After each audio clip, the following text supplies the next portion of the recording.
There's now less than a week remaining in the January transfer window. Delbert takes a look at what would be the ideal end to the market for Antonio Conte. Tottenham boss Antonio Conte has so far been frustrated at the lack of new faces arriving at the club in the January window despite being linked with a host of players. The priority heading into the mid-season transfer market was reportedly to sign a right-sided defender along with at least one other attacked, preferably two. Matt Doherty and Emerson Royal have both failed to convince the Tottenham boss that they're capable of holding down the spot on a regular basis. Jed Spence arrived from Middlesbrough last summer, but he too has failed to win over Conte. It's a position that has been extremely important to Conte's successes at both Chelsea and Inter Milan in recent years. Denzel Dumfries, Malo Gusto, Pedro Porro and Vanderson have all been linked with moves to Tottenham in recent weeks. They've also been lacking goals up front outside of Harry Kane, with summer signing Richarlison failing to score since September. Delbert takes a look at what the best case scenario would be for Conte in the final days of the transfer window. £40 million done deal.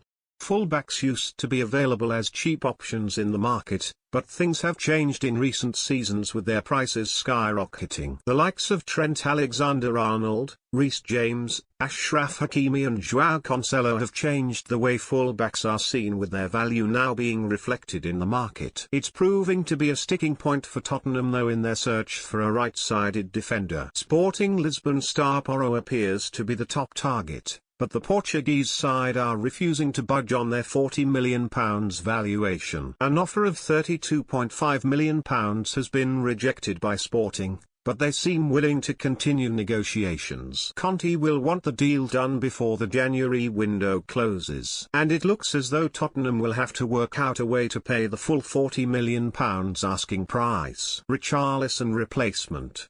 After a promising start to life in North London, Richarlison has fallen down the pecking order under Conte. He's yet to start a game since returning from the World Cup with an injury, but it's his lack of goals which is causing concern among Tottenham fans. The Brazilian is yet to rediscover the kind of form that earned him a big money move to Tottenham last summer. Spurs remain the third highest goal scorers in the Premier League, but no attacker outside of Harry Kane and Son Heung-min have found the net more than twice. Another attacker is wanted in the final few days of the window, with Arnaud Danjuma set to join after Tottenham snuck in ahead of Everton, but the likes of Harvey Barnes, Ismaila Sarr and Brazilian winger Tate continue to be linked. None would come cheap though, meaning Tottenham will likely have to stump up big money once again to bring in attacker for Conte.